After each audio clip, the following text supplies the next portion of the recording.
네, 하나님의 말씀 보겠습니다. 에스겔 37장 1절에서 10절까지, 사도행전 9장 31절입니다.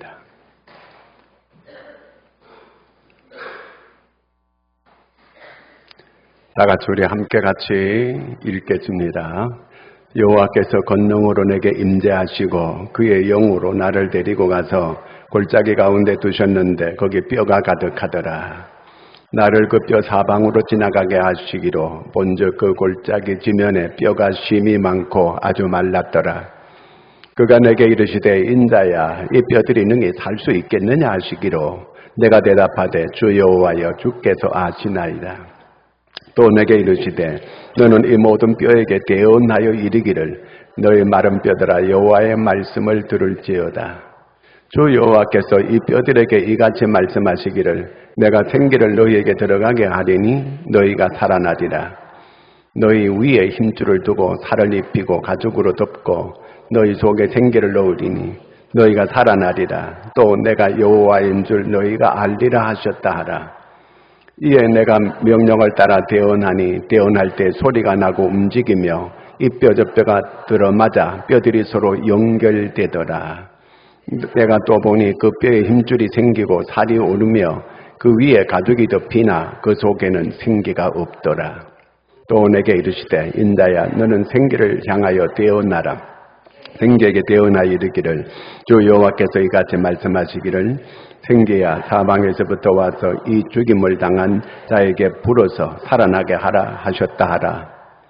이에 내가 그 명령대로 대언하였더니 생기가 그들에게 들어가매 그들이 곧 살아나서 일어나 서는데 극히 큰 군대더라. 온 유대와 갈릴리아와 사마리아 교회가 평안하여 든든히 서가고 주를 경외함과 성령으로 위로로 진행하여 수가 많아지니라. 아멘. 할렐루야. 오늘 새해 25년 새해 첫 주일 예배입니다. 우리 옆 사람 한번 축복할까요? 축복합니다. 주의 이름으로 축복합니다.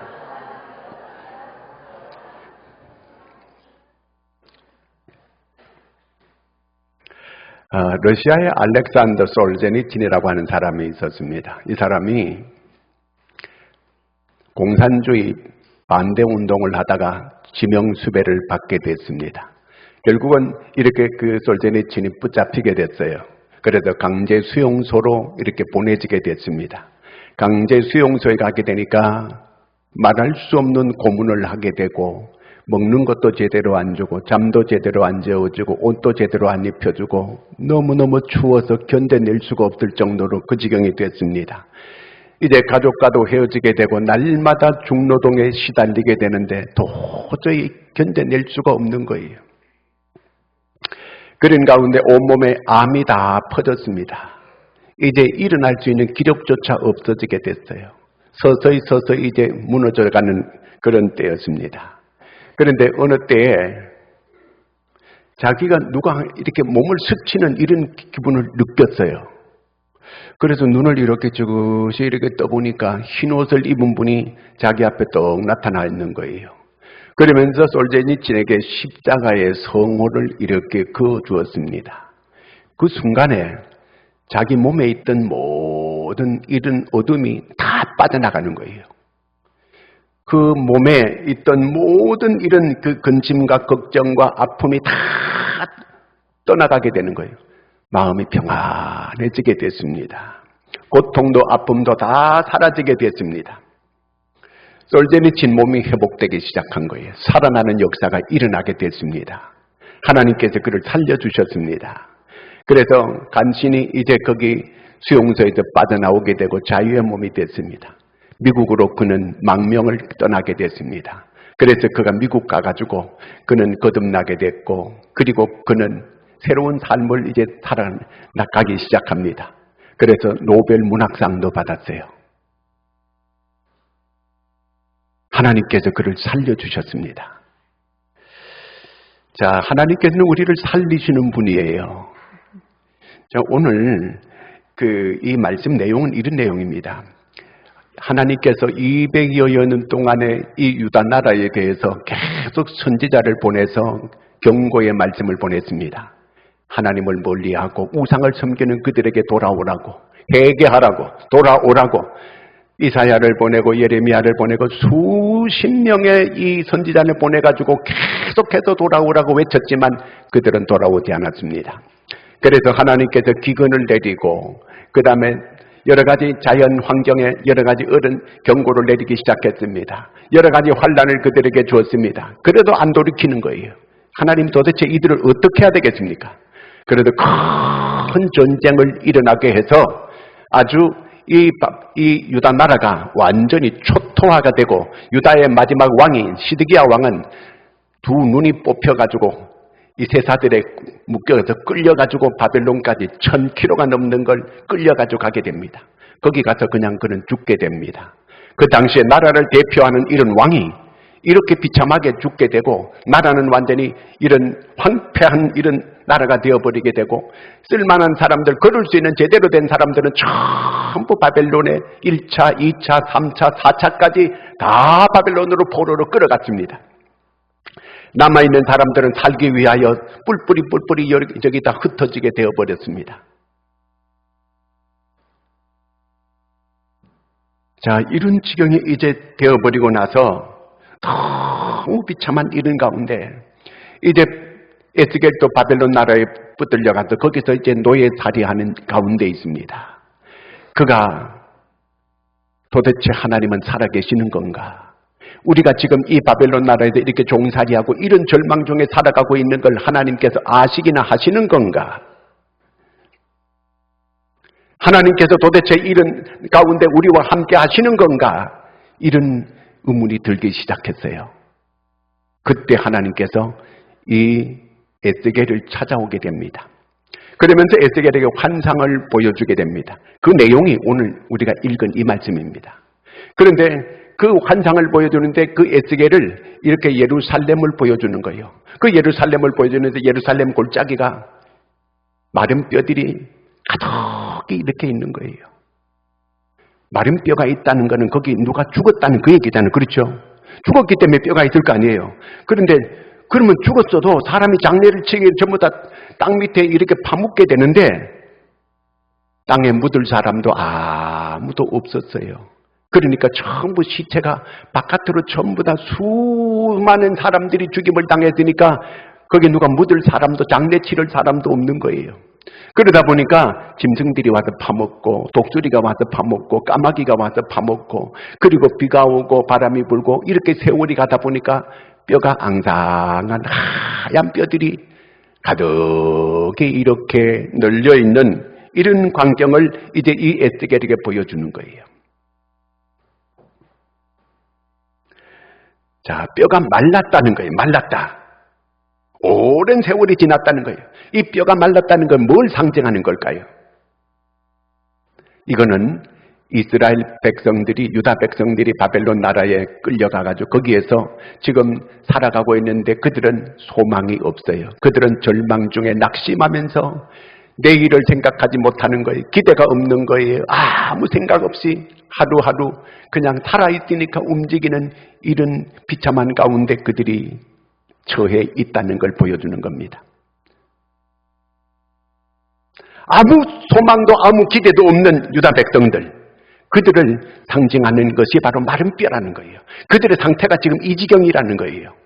또 영적으로 보면은 예수 믿지 않는 이런 사람들이 마른 뼈들이라는 거예요.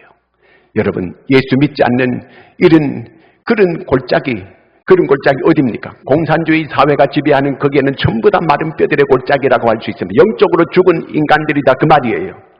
해계도가 있는 곳에는 전부 다 마른 뼈들이 우글거리는 그런 골짜기라고 말할 수 있습니다. 오늘 우리 가운데도 예수 믿지 않는 그런 형제들이 있는 곳은 바로 마른 뼈들이 있는 골짜기라고 할 수 있습니다.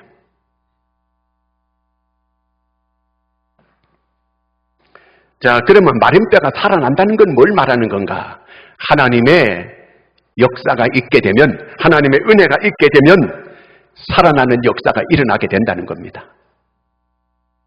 지금 여기에서 역사적으로 보면 이거는 페르시아 나라의 고레스 왕이 칙령을 내려서 이스라엘 백성들이 본국으로 돌아온다고 하는 이런 의미도 있지만 영적으로 보면은 이렇게 영적으로 죽은 사람들이 하나님께서 거기에 생기를 불어넣게 되면 살아나는 역사가 일어나고 구원받는 역사가 일어나게 된다는 그 말입니다. 그리고 또한 이스라엘 공동체가 이렇게 모두가 해골 같은 이런 마른 뼈 같은 이런 인간들이 지금 되어보고 소망도 없고 기대도 없고 바라는 것도 없고 아무 생각 없이 살아가는 그들도 이제 하나님께서 그들에게 하나님의 영을 불어넣게 되면 그들이 살아나는 이런 역사가 일어나게 될 것이라는 그 말입니다. 자, 오늘 4절 말씀 한번 같이 읽겠습니다. 또 내게 이르시되 너는 이 모든 뼈에게 대언하여 이르기를 너희 마른 뼈들아 여호와의 말씀을 들을지어다. 이제 마른 뼈를 쭉 보여주고 하나님께서 에스겔에게 이 뼈들이 살겠느냐 물었어요. 그 에스겔이 뭐라고 말해야 됩니까? 마른 뼈가 어떻게 살아날 수 있겠어요? 살겠느냐? 주님께서 아십니다. 대답을 아주 잘했어요. 대답하기 곤란스럽잖아요. 이 마른 뼈가 살겠느냐? 자기 생각과 자기 이성으로는 도저히 살아날 수 없는 그런 거거든요.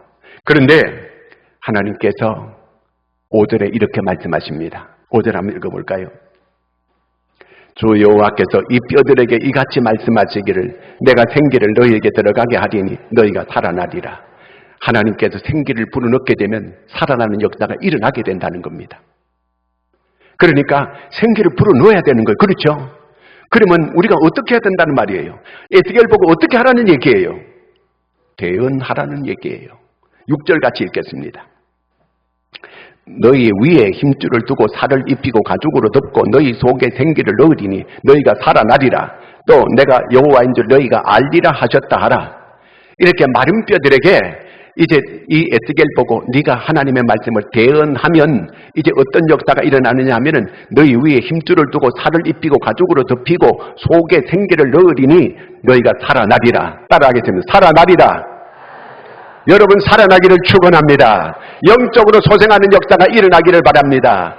이 얘기는 무슨 얘기예요? 에스겔에게 하나님의 말씀을 대언하라 그 얘기예요. 대언하면 하나님께서 말씀하신 대로 살아나리라. 살아나게 될 것이다 그 말입니다. 오늘 우리에게 이렇게 말씀하시는 거예요. 너희는 이런 마른 뼈들과 같은 영적으로 죽은 사람들에게 가서 설교하라. 그들에게 전도하라. 복음을 전파하라. 그 말씀이에요. 그러면 그들이 하나님의 말씀을 듣고 살아나는 기적의 역사가 일어나게 될 것이란, 구원받는 역사가 일어나게 될 것이란 그 말입니다. 여러분은 대언할 것입니까? 아직 대언하지 않을 것입니까?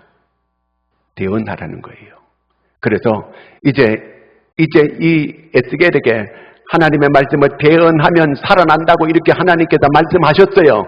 그러면 이 에스겔이 어떻게 해야 됩니까? 하나님의 말씀을 대언해야 됩니까? 말아야 됩니까? 대언해야 되지요. 순종해야 된다는 그 말이에요. 순종하면 살아나는 기적이 일어나게 될 것이라 그 말입니다. 7절 읽겠습니다. 7절. 이에 내가 명령을 따라 대언하니 대언할 때 소리가 나고 움직이며 이뼈 저뼈가 들어맞아 뼈들이 서로 연결되더라. 내가 명령을 따라 대언하니 내가 명령을 순종하였더니 하나님의 말씀을 전하라고 이렇게 그 말씀하실 때 내가 그대로 순종했더니 뼈들이 서로 이뼈 저뼈가 들어맞아 서로 연결되고 붙어서 살아나는 기적이 일어나게 되더라 그 말입니다. 오늘 우리가 죽은 사람들에게 가서 복음을 전하라. 그러면 그들이 살아나게 된다는 거예요. 구원받게 된다는 그 얘기예요.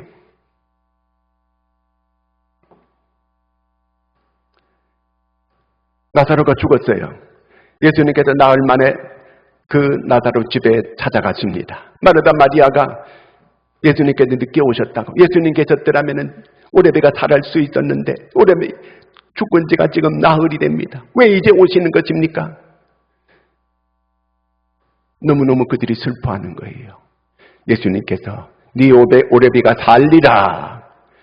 아니 이 다음에 예수님께서 다시 재림에 오실 때 그때 오레비가 살 것은 제가 믿습니다. 예수님께서 뭐라 그래요? 나는 부활이요 생명이니 나를 믿는 자는 죽어도 살리겠고 살아서 나를 믿는 자는 영원히 죽지 아니하리니. 할렐루야. 여러분 믿으면 역사가 일어나는 줄로 믿습니다. 네가 믿으면 영광을 보리라. 지금 나중에 예수님 다시 오실 때 예수님께서 그때 부활할 게 아니고 지금 예수님께서 살아난다는 거예요. 그러니까 이제 무덤에 가가지고 예수님이 이 오레비가 달리라 그러니까 죽은 지 나흘이나 됩니다. 냄새가 납니다. 무덤에 돌을 옮겨 놓으라. 예수님께서 말씀하시는 거예요. 무덤에 돌을 옮겨 놓으라. 죽은 지 나흘이나 되고 지금 썩어서 냄새 나나이다. 돌을 옮겨 놓으라. 믿으면 영광을 보리라. 그러니까 돌을 옮겨 놓았어요. 예수님께서 나사로야 나오너라. 그러니까 배로 동인 채로 그가 걸어서 살아서 나오게 된 것입니다. 할렐루야. 여러분, 하나님의 말씀을 순종하면 역사가 일어나는 줄 믿으시기를 바랍니다. 죽은 자가 살아나는 기적이 일어나게 된다 그 말입니다.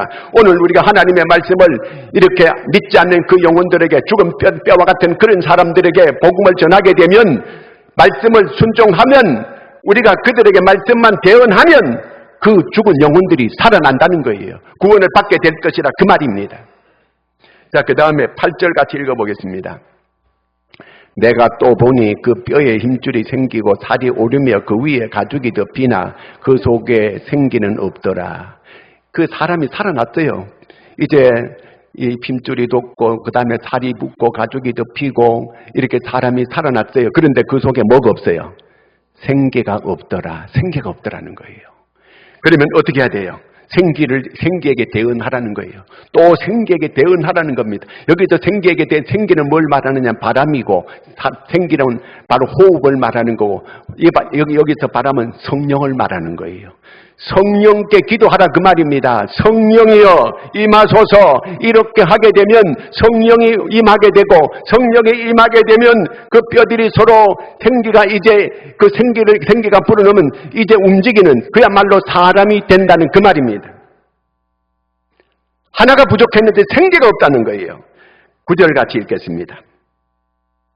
또 내게 이르시되 인자야 너는 생기를 향하여 대언하라. 생기에게 대언하여 이르기를 주 여호와께서 이같이 말씀하시기를 생기야 사방에서부터 와서 이 죽임을 당한 자에게 불어서 살아나게 하라 하셨다 하라.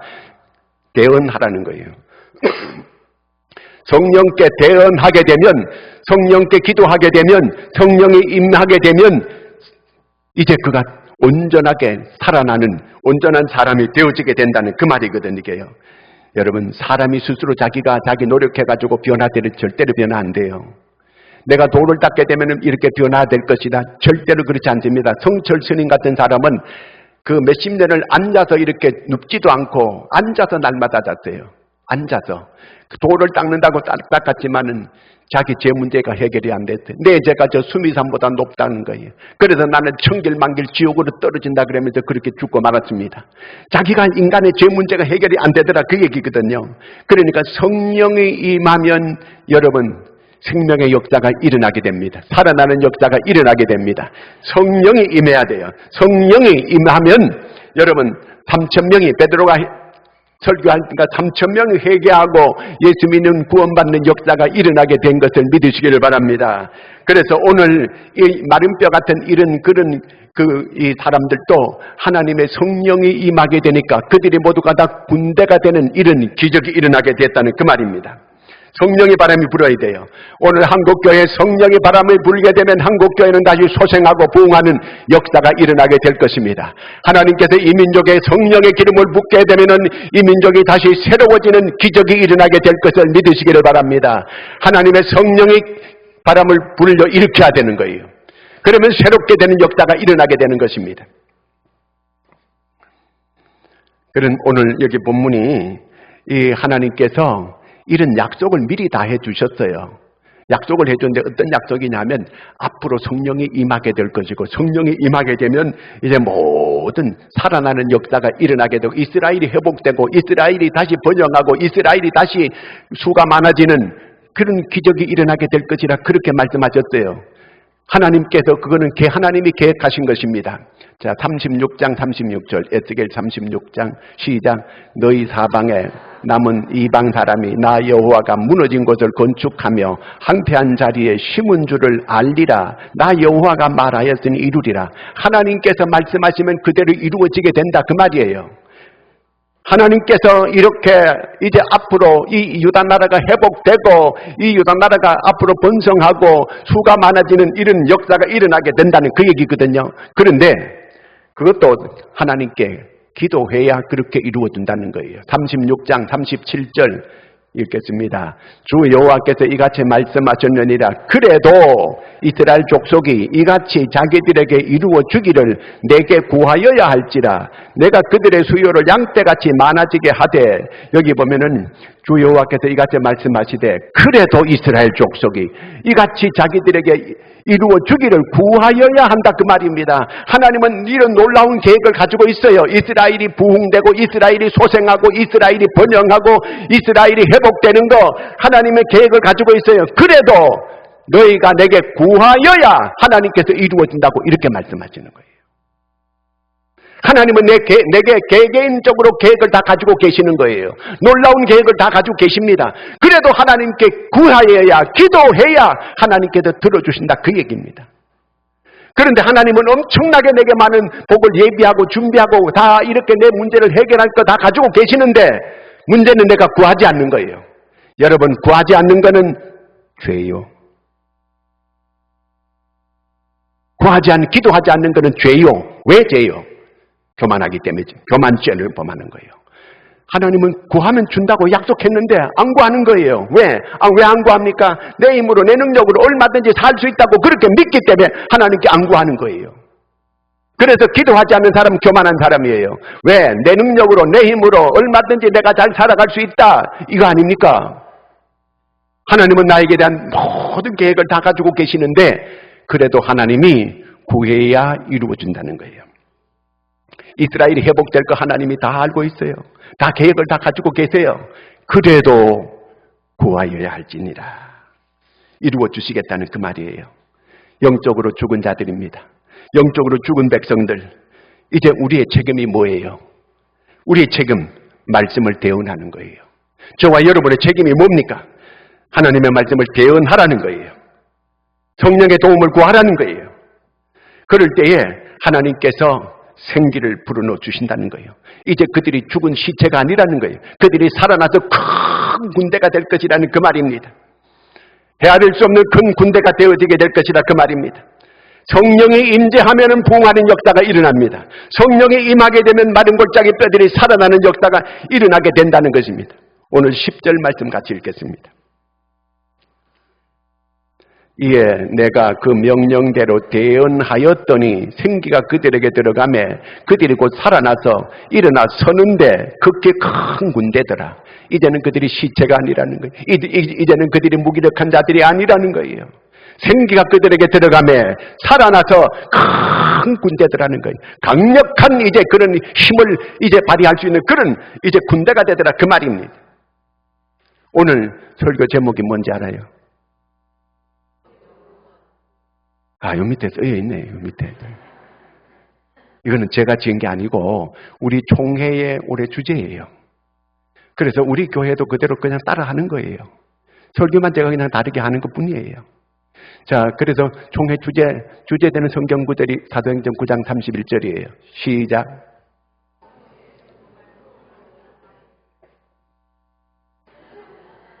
시작. 그리하여 온 유대와 갈릴리와 사마리아 교회가 평안하여 든든히 서가고 주를 경외함과 성령의 위로로 진행하여 수가 더 많아지.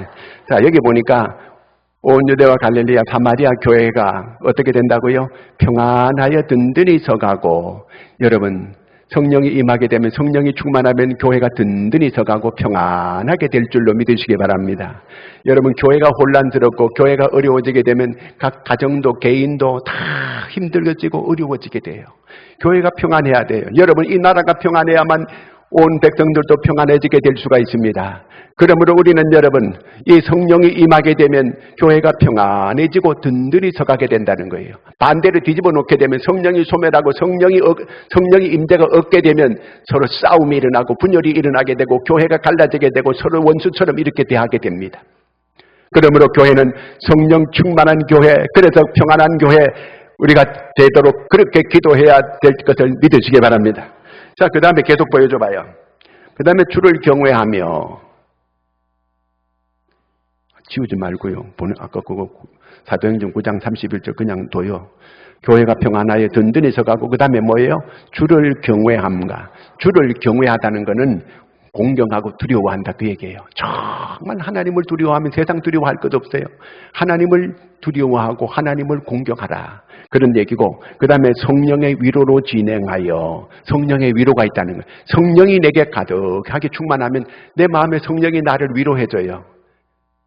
여러 가지 핍박이 있고 여러 가지 환난이 있고 그래도 성령이 나를 위로해 주는 거예요. 걱정하지 마라. 내가 너와 함께한다. 내가 문제를 해결해 준다. 걱정하지 말라. 성령이 자꾸 나를 위로해 주는 거예요. 그래도 초대교회 핍박을 받아도 그들이 기뻐하면서 담대하게 나가서 복음을 전할 수 있었던 것은 그들 마음속에 성령이 그들을 언제나 위로해 주기 때문에 그렇대요. 그 다음에 또 보니까 수가 더 많아지니라. 부흥했다 그 말이에요. 교회가 부흥했다. 여러분 성령이 충만하면 교회가 부흥하는 줄로 믿으시기 바랍니다. 그래서 총회 주제를 이렇게 정한 거예요. 성령의 능력으로 부흥하는 교회. 이 구절이 이렇게 나와 있잖아요. 이게요. 자, 이렇게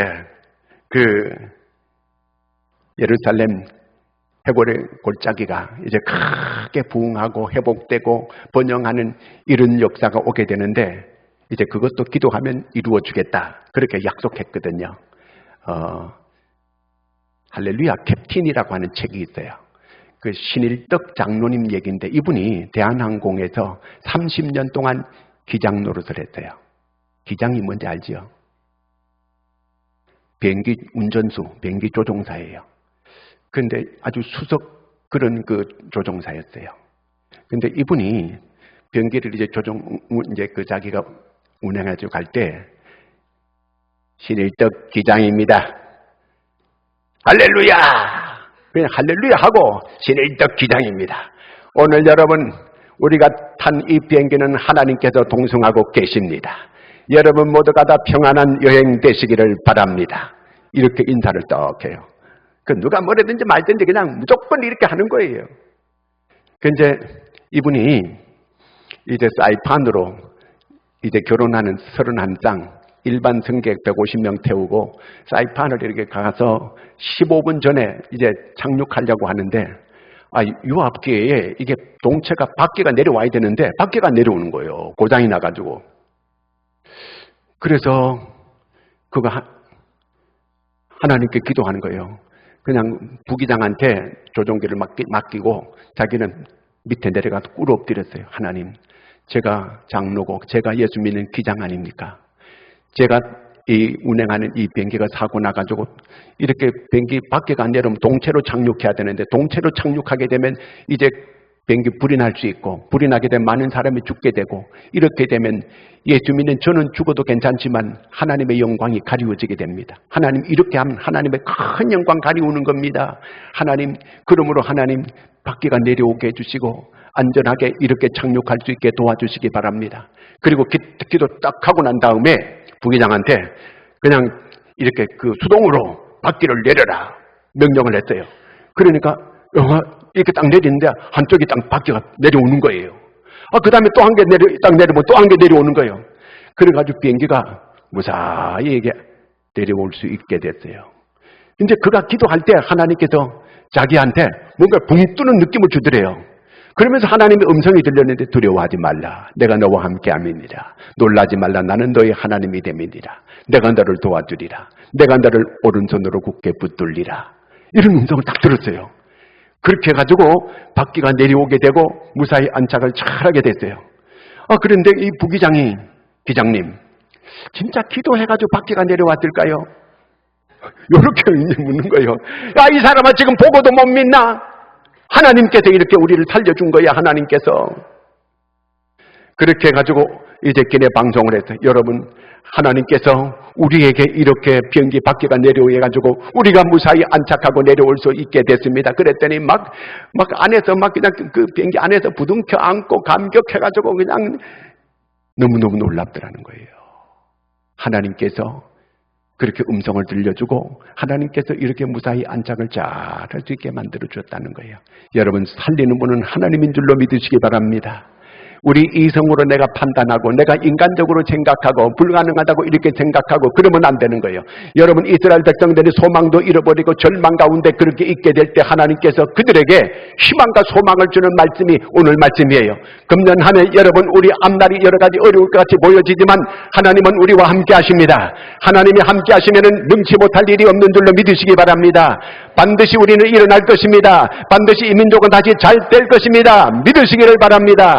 하나님이 우리와 함께 하시면 능치 못하심이 없습니다. 하나님이 우리를 도우심을 믿으시기를 바랍니다. 우리 모두가 다 기도하는데 하나님은 반드시 우리를 일으켜 주시고 이 민족을 살려 주실 것입니다. 다 같이 통성으로 나라와 민족을 위해서 같이 한번 통성으로 기도하겠습니다. 하나님 아버지, 우리를 아버지 하나님께서 오늘 이렇게 첫 주일을 맞이하여 하나님께 예배할 수 있게 해주심을 감사합니다. 하나님, 우리 앞은 캄캄하고 우리 앞은 어렵지만 하나님은 살아계시고 여전히 하나님은 우리의 모든 문제를 해결하시고 도우심을 믿습니다. 역사를 주관하시는 분은 하나님이십니다. 아버지 하나님이여, 반드시 하나님께서 아버지 하나님 우리에게 이 놀라운 아버지 사인을 주시는 것 저희들이 깨달아 알게 하여 주시옵고 회개하고 이 민족이 하나님 앞에 손들게 하여 주시옵소서. 하나님의 정치 지도자들이 정신을 차리게 도와주시고 정사와 근세와 이 세상의 어둠의 주관자들과 악한 영은 떠나갈지어다. 하나님께서 친히 붙잡아 주시고 이 나라에 평화를 주시고 이 나라의 놀라운 아버지 하나님 다시 소생하고 다시 아버지 깨어나고 살아나는 기적의 역사가 일어나게 하여 주시옵소서. 우리의 기도를 들으시는 주님을 찬양합니다. 우리에게 언제나 말씀과 성령으로 역사하시고 도우심을 감사합니다. 언제나 말씀과 성령으로 깨어있는 저희들을 되게 하여 주시옵소서. 예수님의 이름으로 기도하옵나이다. 아멘.